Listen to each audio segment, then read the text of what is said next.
Nalilito ka ba kung alin sa dalawang camera nito ang bibilin mo? Yung Osmo Action 5 Pro or yung bagong Osmo Action 6? Or meron ka ng Action 5 Pro at nagdadalawang isip ka kung mag-upgrade ka ba o hindi sa Osmo Action 6? Well, for me, meron lang naman tatlong biggest update ang Osmo Action 6. Maybe 2.5. Well, yung tatlong update na yun may be the reason why you should upgrade to the Osmo Action 6. Or also, yun din ang rason kung bakit kailangan mo mag-stick or bumili na lang nito Osmo Action 5 Pro. By the way, dahil lumabas na si Osmo Action 6, mas mura na ngayon tong Osmo Action 5 Pro. So you might consider buying this one. Kasi sa totoo lang, konti lang talaga yung difference nila. So tara, alamin natin kung yung tatlong update na yun talagang worth it para mag-upgrade ka sa Osmo Action 6 or bilhin tong Osmo Action 6 or mag-stick ka na lang sa Osmo Action 5 Pro mo or bili mo na lang to dahil mas mura na siya. So the biggest update siguro dito sa Osmo Action 6 is the sensor. Bago na yung sensor niya is 1/1.1 sensor over to the 1.1.3 sensor ni Osmo Action 5 Pro. Grabe no, nakakalito, di ba? Pero ano ba ang ibig sabihin nun? Mas maganda na ba ang video quality nitong Osmo Action 6 kaysa sa Osmo Action 5 Pro? Malaki ba ang difference o so-so lang?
Natin yung dynamic range nito. As you can see, halos parehas lang yan eh. So if you're thinking about na magkakaroon ng pagkakaiba tong dalawa to, pero kung isa-isa lang yung gamit mo, kung Action 5 Pro ang gamit mo or Osmo Action 6, I don't think there's a big difference between the two. Pag ganito ka bright ang sunlight o ganito ka bright yung kinukuha mo. So pati naman sa sound or sa microphone, lalo itong built-in microphone nito, I don't think na merong o may malaki pagkakaiba yung dalawa. Again, very similar to, I'm pretty sure. So kung yun ang iniisip mo na baka mas maganda yung sound nitong bagong Osmo Action 6, I really don't think so. Ikaw sa tingin mo, yan, built-in microphone yan, walang external mic. What do you think? May pagkakaiba ba? I'm pretty sure hindi.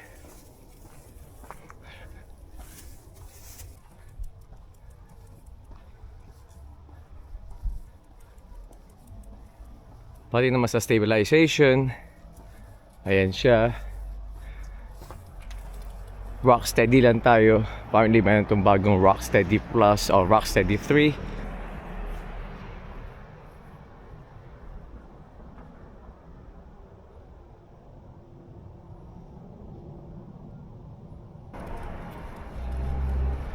Grabe ang lamig. Ang hirap talaga maging vlogger. Sobrang lamig, no?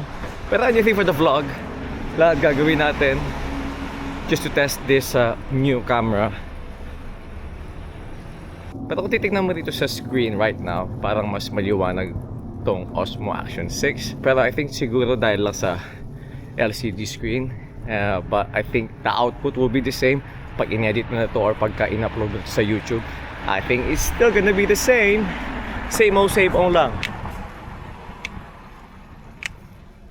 Again, pagdating sa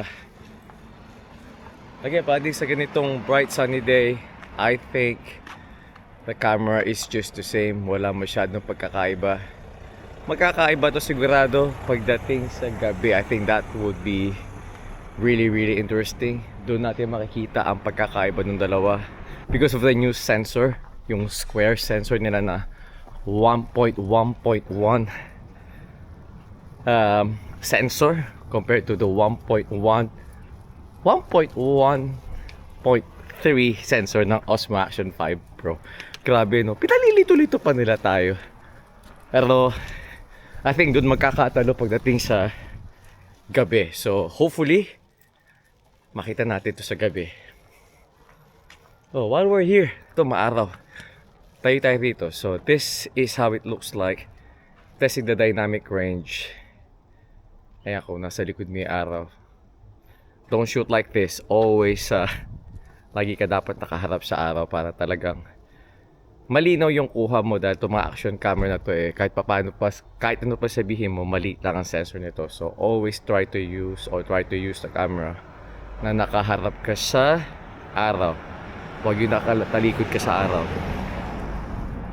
So ayan nga, kung bright sunlight talaga, for example, nasa bakasyon ka, nasi-shoot ka all day long, nasa beach, or naglalakad-lakad ka sa labas, I don't think there's a big difference between the two. Pero ang biggest update talaga rito, kaya yung bagong sensor niya matters, is yung tinatawag nilang open gate. Lalo na kung nag-cross-platform ka, nagpo-post ka sa YouTube, or sa Instagram, sa TikTok, or sa Facebook, tingin ko this update alone will really convince you na bilhin na to or mag-upgrade ka sa Osmo Action 6. So yung tinatawag yan na parang open gate where you can shoot a video vertically and horizontally at the same time. Malaking bagay para sa akin yun.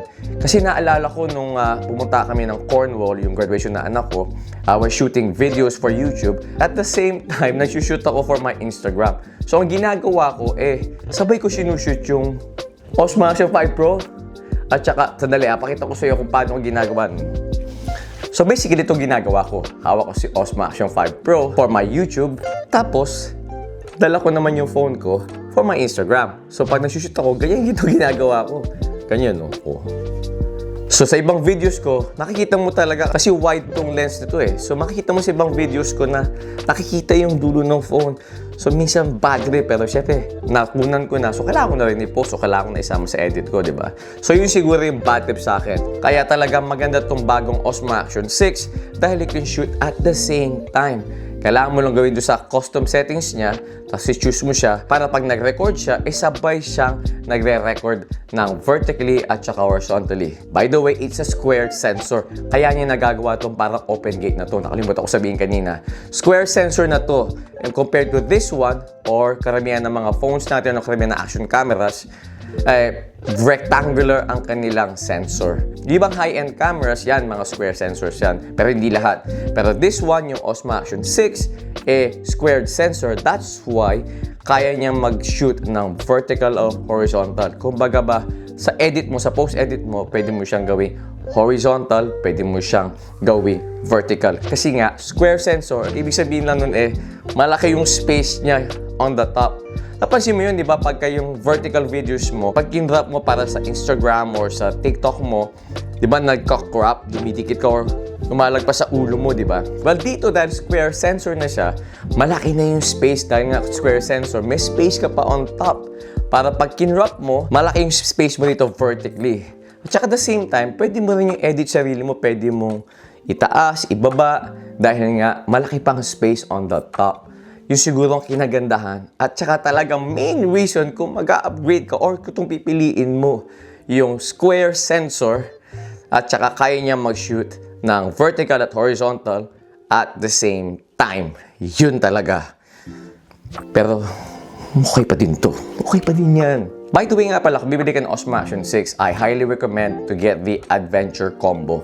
Lalo na kung may plano kang mag-upgrade in the future like yung ginagawa ko, binibenta ko, upgrade ako kung kailangan or kung trip ko. Mas madali kasing ibenta ang Adventure Combo kaysa sa yung camera lang ang bibilin mo. Mas mahirap ibenta to pag to lang. Speaking of Adventure Combo, pag bumili ka nga pala ng Adventure Combo ni Osmo Action 6, hindi na kasama yung cage na to. Kasi itong cage na to sa Osmo Action 5 Pro, para yan sa ano nga ba to? Yung case ito para sa Osmo Action 5 Pro, ginagamit mo to para kung gusto mo mag-shoot ng, di ba, vertically? Pag gusto mo mag-shoot ng vertically at saka horizontally, so pagka, bawa ganyan, di ba? Pag gusto mo i-shoot, dito ang clamp mo, pagka vertical dito. Dahil nga yung Osmo Action 6 has a new sensor, pwede ka na mag-shoot ng vertical at horizontal at the same time. So, hindi mo na kailangan ganyan-ganyan pa yung camera mo, mag-shoot ka pa. One shoot, one touch of a button, choose mo lang yung custom settings na yun, and good to go ka na. Makakakuha ka na ng vertical at saka horizontal video. Whew! Haba nun na. Dahil nga sa bagong sensor ni Osmo Action 6, meron na siya tinatawag na variable aperture. Ang variable aperture nito is from 2.0 to 4. Hindi katulad nitong Action 5 Pro, and nasa 2.8 lang ang kanyang aperture. So ano ba ang pagkakaiba ng 2.8 sa 2.0?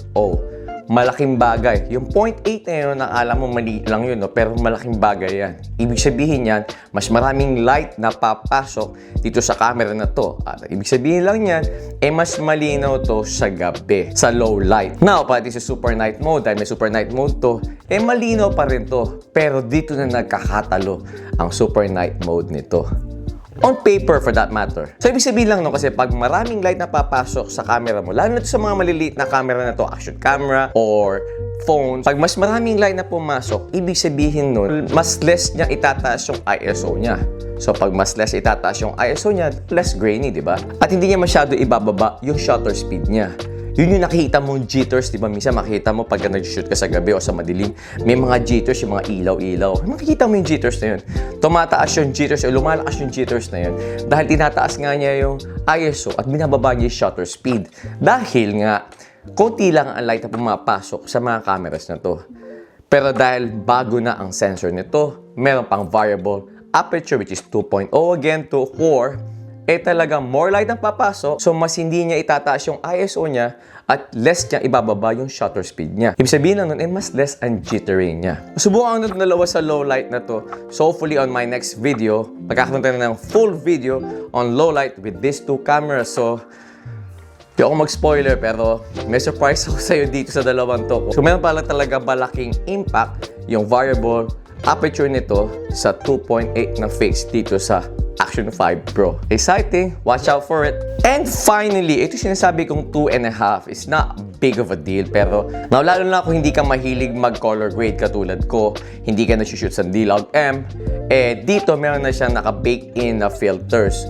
So, pwede mong gamitin yung filters na yun para magkaroon ka ng different look sa videos mo. Again, dito wala. So, kung yun medyo big deal sa'yo, swerte, meron na tong sariling built-in filters. Abulon na. Meron na siyang built-in filters dito sa Osmo Action 6. Well, aside from that, everything else is the same. Kumbaga ba, so very minimal na lang yung mga pagkakaiba nila. Halos magkaparehas sila. Although medyo mas malaki ng konti ito siguro, karamihan parehas na lang sila. So yun siguro yung tatlong reason para mag-update ka or mag-upgrade ka sa Osmo Action 6. Or, bili mo na lang tong Osmo Action 5 Pro dahil mas mura to, or mag-stick ka na lang kay Osmo Action 5 Pro. So, hopefully, nakatulong ako ng konti sa pag-decide mo which one to get or which one to upgrade or to keep, or lalo ka bang nalito. Kung nakatulong sa itong video na to, please like and subscribe naman dyan. And also, hit mo na rin yung notification bell button para ma-notify ka next time na mag-upload ako ng bagong video. Lalo na yung low light nito. Abangan mo siya. Again, this is your Pinoy Vlogger, and I'll see you in the next one.